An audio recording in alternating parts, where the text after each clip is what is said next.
म्हणजे हे जे आपले इक्विपमेंट आहे आयटम आहे नाव सांगतो प्रत्येकाचं, ठीक आहे. ह्याला टॅप पोझिशन इंडिकेटर म्हणतात, TPI switch, mechanical tap position indicator. याला DSS बोलतो, डायरेक्शन सिलेक्टर स्विच, ठीक आहे. ही मोटर आहे, ह्याला एम्पियर म्हणतो आपण.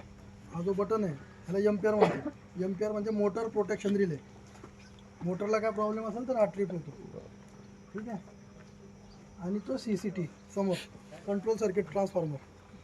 तो ह्याच्यासाठी आहे की आपलं हे जे कंट्रोल सर्किट आहे 110 व्होल्टचं आहे. आपण याला 3 फेज देतो. 3 फेज फक्त मोटरसाठी आहे, नंतर बाकी सगळं कंट्रोल सर्किट 110 व्होल्ट आहे. तर 3 फेजचं 110 करायला तो ट्रान्सफॉर्मर, ठीक आहे. हा काउंटर आहे, याच्यामध्ये तुम्ही किती टॅप चेंज करता ना ते काउंटिंग होत असतं. इलेक्ट्रिकल टॅप चेंजर आहे हा, म्हणजे फक्त इलेक्ट्रिकमध्ये चेंज केल्यावरच याच्यात टॅप चेंजचं काउंटिंग वाढतं, मेकॅनिकलला वाढत नाही. सप्लाय बंद असेल तर ह्याच्यात काउंटर पडणार नाही. आता ज्यावेळेस तुम्ही टॅप चेंज करता हँडलनी, हां,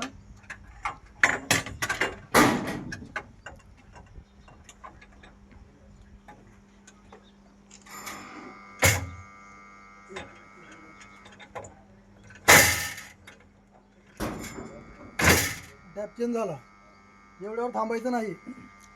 हे बघायचं इथं हा स्विच हा पूर्ण न्यूट्रल झाला पाहिजे असं, ठीक आहे. आता मी मगाशी उलटं फिरवलं तर चेंज नाही झालं. काय नाही झालं? कारण तो 1 नंबरला होता. 1 नंबरच्या टॅपवरून जर तुम्ही चुकून लोअरला फिरवलं तर ह्याच्यामध्ये इंटरलॉक आहे, ह्याला लॉक आहे मेकॅनिकल लॉक. म्हणजे चुकून जरी फिरवलं तरी टॅप चेंज झाला नाही पाहिजे एकच्या खाली.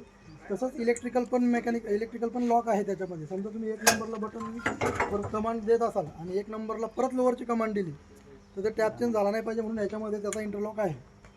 तर आपण 2 प्रिकॉशन घेतात, इलेक्ट्रिकल पण आणि मेकॅनिकल पण. लोअरला तसंच रिअरला पण, ठीक आहे.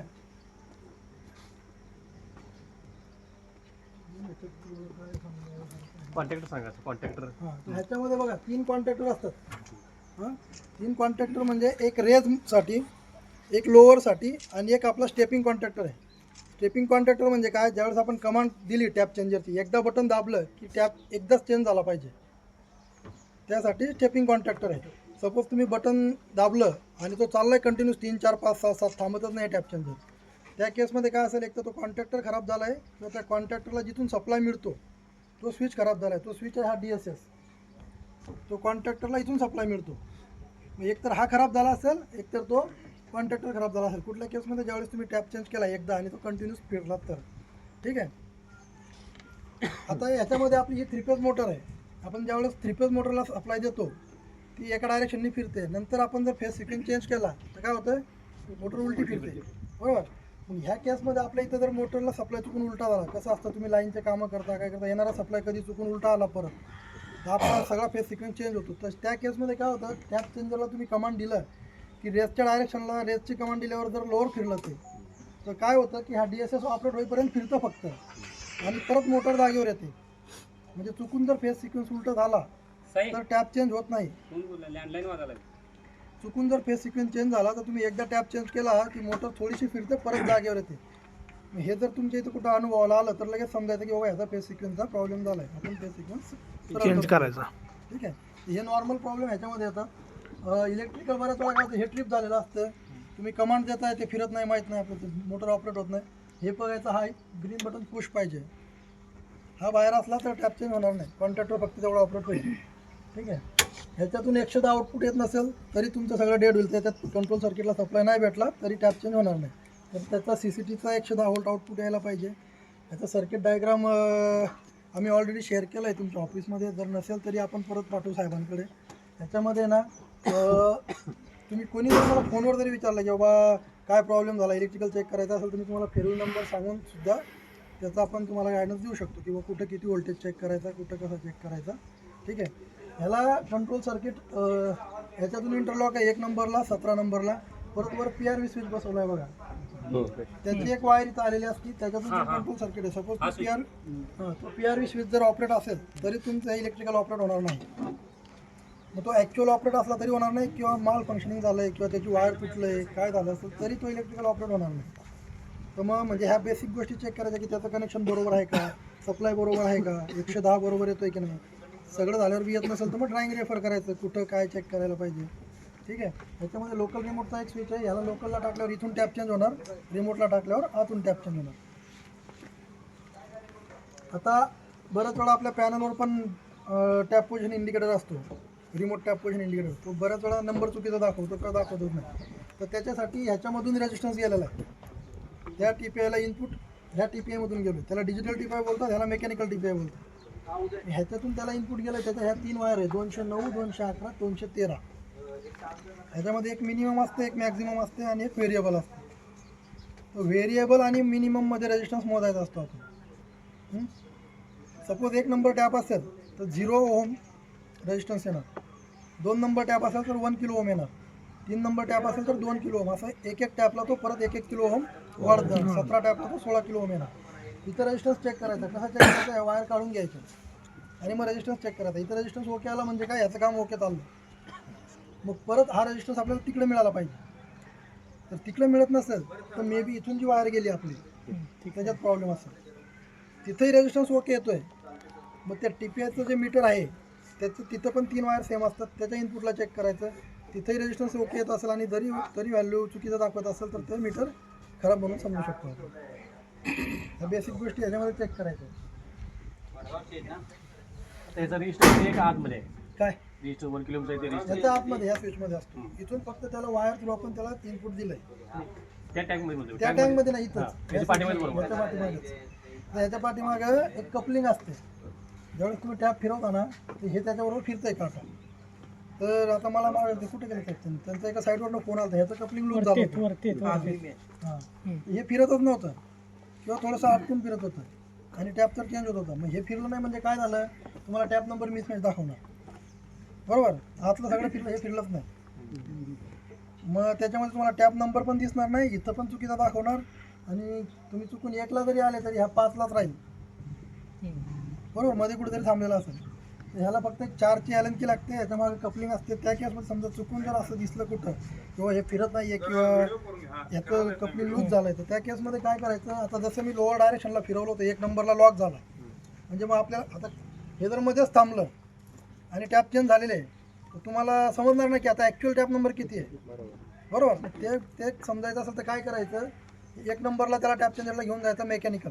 1 नंबर कसा कळणार आपल्याला, लोअरला गेले, शेवटचा झाला, आता लोअर होत नाही आहे तो म्हणजे 1 नंबर. मग तो 1 नंबर असेल लगेच ह्याला सेट करायचा परत 1 नंबरवर. काटा जिथं कुठं असेल त्याला हाताने फिरतो. इथून कपलिंग लूज केलं असेल हाताने फिरवायचा किंवा ती कपलिंग फिरवायची. 1 नंबरला ह्याला मॅच करायचा म्हणजे ॲक्च्युअल टॅप आणि हा टॅप मॅच झाला. परत ह्याला टाईट करायचं कपलिंग म्हणजे याचं पोझिशन परत जागेवर आलं. काय वाटतं अजून याच्यामध्ये विचारण्यासारखं? सर मला एक अशी शंका होती, 9 पर्यंत जातं व्यवस्थित किंवा 10 पर्यंत, पण नंतर ती पोझिशन थोडीशी का नाही म्हणजे हा दाखवतोय बरोबर 11 पण तिथं 10 दाखवेल किंवा 14 दाखवेल असं कसं. मग ते काय असतं ह्याच्यामध्ये रेजिस्टन्स आहे. एक रोटरी स्विच आहे. रोटरी स्विच म्हणजे कसं आपला फॅन रेग्युलेटर असतो बघा तसा. बऱ्याच वेळा काय होतं, आपला फॅन 1 वर चालतो, 2 वर चालतो, 3 वर चालत नाही किंवा 4 वर चालत नाही, डायरेक्ट 5 वर चालतो. तर त्याचा जो कॉन्टॅक्ट असतो पर्टिक्युलर त्या पोझिशनचा तो कॉन्टॅक्ट होत नाही. तसं ह्याच्यामध्ये 16 किलो ओम टोटल रेजिस्टन्स आहे, पण तो कसा आहे 1 किलो ओम पर स्टेपचा सिरीजमध्ये आहे. तर तो प्रत्येक टॅपला तो एक कॉन्टॅक्ट त्याचा ॲड होत चालतो. ज्या टॅपवर तो रेजिस्टन्सचा कॉन्टॅक्ट प्रॉपर क्लोज होत नसेल, कॉन्टॅक्ट होत नसेल, तिथं तुम्हाला ते माल फंक्शन दाखवेल, काहीतरी चुकीचं दाखवेल किंवा दाखवणारच नाही. किंवा परत पुढे गेले की त्या टॅपला ओके झाला तर तिथला रेजिस्टन्स ओके दाखवत असेल तर ते बरोबर ओके दाखवेल. त्यावेळेस काय असतं, ह्याचा प्रॉब्लेम असतो. याच्यामध्ये जो रेजिस्टन्स आहे तो रोटरी स्विचमध्ये सपोज कुठल्या रेजिस्टन्सचा कॉन्टॅक्ट प्रॉपर होत नसेल तर मग तुम्हाला ते टॅप नंबर दाखवणार नाही. मी तेच तुम्हाला म्हटलं, सपोज टॅप नंबर दाखवत नसेल तर 1 ते 17 रेजिस्टन्स ओके मोजायचा. रेजिस्टन्स ओके आला म्हणजे हा ओके. प्रत्येक टॅपला ओके यायला पाहिजे. असं नाही की 1 नंबरला बरोबर आला, 2ला बरोबर आला, 3ला बरोबर आला, 4ला येत नाही. कुठल्या जरी टॅपला ह्याचा रेजिस्टन्स चुकला तर याचा प्रॉब्लेम. जर रेजिस्टन्स ओके येत असेल तर मग हे ओके. नंतर मग आपण पुढं बघायचं की बाबा वायरमध्ये प्रॉब्लेम आहे का त्या मीटरमध्ये प्रॉब्लेम आहे. फक्त इंडिकेशनसाठी. त्याला सर आपण WD-40 मारून चालू शकते इथे. कसं आहे, याच्यामध्ये मोल्डेड स्विच आहे, याच्या मागे आहे कॉन्टॅक्ट्स आहे. तुम्ही WD-40 मारू शकता, CRC मारू शकता. क्लिनिंग झालं चाललं वेल अँड गुड. बऱ्याच वेळा काय असतं, ह्याचा जो पॉईंट हा सेट पाहिजे. हा बघा, हा सेंटरला पण नाही आहे. हा जो पॉईंट हा बरोबर ह्या डॉटला सेट पाहिजे. थोडा मागे पुढे झाला तर त्यावेळेस पण माल फंक्शन होतं. कारण काय की तो तेवढा पुढं सरकणार स्विच, कॉन्टॅक्ट बनणार नाही. ते पण बघायचं, ह्याचं पण सेटिंग प्रॉपर करायचं. क्लिनिंग करून चालला तर वेल अँड गुड, नाही चाललं तर बदलणं हे एक मात्र ऑप्शन आहे याला. रेस्पॉन्स जर ओके नाही आला तर हा स्विच बदलणं हा शेवटचा ऑप्शन आहे. स्टार्टर जो आहे ना ट्रिप कधी होते ते स्टार्टर ॲक्च्युली मोटरच्या प्रोटेक्शनसाठी. सपोज मोटर ओव्हरलोड झाली, अंडर ओव्हरलोड झाली, करंट जाम झाली तर तो ट्रिप होणार. आता सकाळी आमच्या इथं सकाळी ऑपरेशन झालं आहे आणि आता नंतर करताना झालं नाही. हां आता जाऊन ऑपरेटरने पहिले तो कॉन्टॅक्ट ट्रिप झाला. ट्रिप झाला. त्याचं एकदा सेटिंग बघा, 0.5 वगैरे पाहिजे. 0.6 अँपिअर ही आपली मोटर करंट घेते, त्याच्यापेक्षा जास्त सेटिंग नाही पाहिजे. जर सेटिंग खूप कमी असेल तर मे बी होऊ शकतं, किंवा सारखं टॅप चेंज करत असाल तर मोटर गरम सकाळी आणि संध्याकाळी 2 वेळा करावं लागतं. नाही. ठीक आहे, तर ते एक पर्टिक्युलर केस बघायला पाहिजे, पण ते ट्रिप नाही व्हायला पाहिजे नॉर्मल करंट. मग सकाळी टॅप चेंज झालं तर मग आता करताना त्यांना झालं नाही मध्ये आज जाऊन बघितलं तर तो ट्रिप झाला. म्हणजे ते कंट्रोल रूममधनं टॅप चेंज होत नाही, जे आपण असं करतोय ते. बरोबर. ज्याला आपण मेकॅनिकली ज्याला म्हणजे हे करायला जातो, म्हणजे टॅप चेंज करायला जातो, त्याला मोटर चालू होते. हां, मग त्यावेळेस काय असतं तुम्हाला सांगतो. आता आपण जर हँडल फिरवला आणि सगळं सप्लाय ऑन असला तर काय होतं, हा स्विच ऑपरेट होतो. हा स्विच ऑपरेट झाला की त्याला ऑटोमॅटिक कमांड जाते. तुम्ही जर हँडल काढला तर ते फिरणार. हे होऊ नये म्हणून आपण एक हँडल इंटरलॉक स्विच दिलाय. म्हणजे तुम्ही हँडल इंटरलॉक केला हां आणि टॅप फिरवला तर तो फिरलं, मोटर फिरली नाही पाहिजे. पण तुम्ही लगेच आता जसं मी मगाशी दाखवलं, तुम्ही इनकम्प्लीट ठेवलं, पूर्ण केलं नाही हँडल आणि ते बाहेर काढलं, त्यावेळेस त्याला कमांड असते, मग ती मोटर ऑटोमॅटिक फिरते. नाही, पण ते एकच टॅप चेंज होते आणि परत त्यानंतर मोटर पण बंद होते. हां, थांबणारच की ते. स्टेप बाय स्टेप आहेत ना ते. तुम्ही कमांड द्या, हाताने द्या किंवा त्याला ह्या स्विचमधून जाऊ द्या, कशी जाऊ द्या. एकदा कमांड दिली की एकदा स्टेप चेंज होणार. नाही, मग रिमोट मधनं पण व्हायला पाहिजे. कसं? रिमोट कंट्रोल रूम मधून का होत नाही? नाही म्हणजे मला समजलं नाही काय म्हणत तुम्हाला. रिमोट मधून कमांड जाते तिथपर्यंत का नाही असं विचारत तिथून ज्याला आपण आम्ही मेकॅनिकली ज्याला टॅप चेंज करतो ना, त्याला मोटर चालू होते हां, आणि परत म्हणजे एक टॅप पुढे गेला की मोटर ऑटोमॅटिक बंद होते. बरोबर. पण ते समजा आम्ही जर कंट्रोल रूम मधून जर समजा आपण ज्याला पुश बटन ना होत नाही. ऑपरेट ते तुम्हाला तेच सांगतो ना, तुम्ही जर हँडलनी फिरवलं ना, मी मला पहिला स्टेप पॉईंट तुम्हाला सांगितला. तुम्ही जर हे हँडलनी फिरवलं तर टॅप चेंज झाला तुम्ही म्हणणार, पण इलेक्ट्रिकल कम्प्लीट नाही झालेलं. तुम्ही आता लगेच हँडल काढलं ते मोटरनी फिरणार, पण रिमोटनी ज्यावेळेस तुम्ही करता त्यावेळेस ते ऑटोमॅटिक पूर्ण होतं, त्यामुळे ते होत नाही. हँडलनी जरी तुम्ही असं पूर्ण केलं ना तर ते होणार नाही, मोटर फिरणार नाही. म्हणजे मला तेच पॉईंट मी आधी तुम्हाला सांगितलं की ज्यावेळेस तुम्ही टॅप चेंज करता हे पूर्ण कम्प्लीट झाल्याशिवाय हँडल काढायचा नाही. नाही तर काय होईल, अर्ध सोडलं नाही बाहेर काढलं ना मोटर ऑटोमॅटिक ते पूर्ण करतो. रिमोटमध्ये ते काय होत नाही, कारण रिमोटमध्ये टॅप ऑलरेडी कम्प्लीट झाला असतो. ज्याला तो मध्ये येते ना त्याला मोटर ऑटोमॅटिक बंद होते. तेच सांगतो ना मी. तुम्ही जर मध्ये कमांड दिलेली असेल तर व्हायला पाहिजे ना. कमांड नाही, ह्याला ऑटोमॅटिक. आणि ते आतमध्ये इनिशियली काय होतं तुम्हाला सांगतो. इनिशियली आपण कमांड इंटरलॉक इनिशियली आपण कमांड दिली तर काय होतं, आपण काय बटन दाबून धरत नाही, बरोबर. बटन दाबलं की आपण सोडून देतो. मग पुढं त्याला कुठंतरी कंटिन्यू कमांड असते, ती सर्किटमधून असते, ह्या स्विचमधून असते, नंतर ह्याच्यातून असते. ज्यावेळेस हा स्विच ऑपरेट होतो, तुम्ही इथली कमांड काढून जरी घेतलेली असते तरी ह्याच्यातून त्याला कमांड कंटिन्यूस असते. ठीक आहे, ह्याच्यातनं कमांड कंटिन्यूस गेली तर काय होतं, तो फिरणार जोपर्यंत हा रिलीज होत नाही. हा रिलीज झाला की मोटर थांबणार. मग तुम्ही हँडलनी जर अर्धवट ठेवलं तर दॅट मीन्स काय, मोटरला ऑलरेडी कमांड आहे. तुम्ही हे काढलं तर ती मोटर फिरणार ह्या न्यूट्रल झाल्यावर. पण हे कधी होतं, ज्यावेळेस आपण हँडलनी करतो त्याच वेळेस इनकम्प्लीट राहायचा चान्स असतो. इलेक्ट्रिकल ते इनकम्प्लीट राहत नाही. इलेक्ट्रिकल ते ऑटोमॅटिक पूर्ण फिरतं. साहेब खरं कसं आहे ते नॉर्मल पोझिशनला ज्यावेळेस असतात आतून होत नाही. वायरिंगचा प्रॉब्लेम असला ते तो वेगळा पॉईंट आहे त्यांचा पॉईंट. वायरिंगचा प्रॉब्लेम आहे तिथनं कमांड इकडे येत नाही ती. म्हणजे आतून रिमोट होत नाही. मॅन्युअल जेव्हा फोन करा आपण हे करायला गेलो टॅप चेंज करायला गेलो त्याला त्यावेळेस मोटर पुन्हा मोटर सुद्धा ते रन होते. मॅन्युअली करताना सुद्धा मोटर रन होते. मॅन्युअली करताना व्हायला पाहिजे, नको व्हायला पाहिजे. मॅन्युअली करताना हँडल व्हायला पाहिजे. Interlock switch handle interlock switch switch आहे. जर हा स्विच खराब असेल, तुम्हाला तेच सांगतोय, यांनी फिरवलं तुम्ही इंटरलॉक स्विच हे व्हायला पाहिजे, ऑपरेट व्हायला पाहिजे. इंटरलॉक जर तुम्ही खराब झाला असणार, त्यामुळे ते हातात हँडल फिरणार, तर तो फिरणार. हँडल पण फिरणार मोटर बरोबर. त्यावेळेस मी ह्या पोझिशनला आलो, मेकॅनिकल असू द्या, लोकल असू द्या, रिमोट असू द्या, मोटरला सप्लाय झाला, पण तो जायला नाही पाहिजे म्हणून आपण काय केलं, हा स्विच टाकलाय. स्विच जर हा bypass झाला स्विच असेल, बायपास असेल, स्विच जर खराब झाला असेल तर मग त्याला कमांड जाणार. दुसरी गोष्ट 110चा ट्रान्सफॉर्मर हा काय? तो 160 आहे. तो वर आहे, तो 110 ट्रान्सफॉर्मर आहे. 110 फक्त कंट्रोल सर्किटसाठी, रिपेअर मोटरसाठी. कारण आतून आमचा टॅप चेंज होत नाही. मे बी तुमचा सप्लाय बंद असेल, 110चा सप्लायचा काहीतरी प्रॉब्लेम असेल. ट्रान्सफॉर्मर खराब आहे. हा, मग तो ट्रान्सफॉर्मर बदलला ना तर तुमचं ॲक्च्युली काय असतं, जो तुमचा आतला पॅनल आहे त्याला 110 व्होल्ट इथूनच घेतलेला असतो. ठीक आहे, मग हा सप्लाय जर डेड झाला तर पॅनलवर काहीच इंडिकेशन येणार नाही, काहीच काम ते स्विच की पोझिशनला यायला पाहिजे जोपर्यंत हा स्विच active असेल ना, थांबते नाही स्विच यायला पाहिजे तिथं.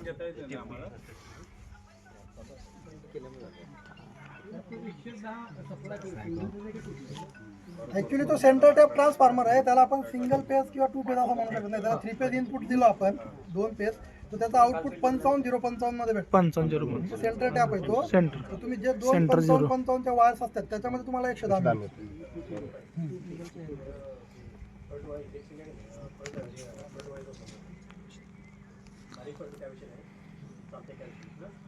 वायरिंग रिलेटेड अजून काही इश्यू असतील तर आपण क्लिअर करू, नंतर परत वरचं बघायला जाऊ. पण आता वरचं मला प्रश्न असा पडला की सगळ्यांना कसं दाखवता येईल.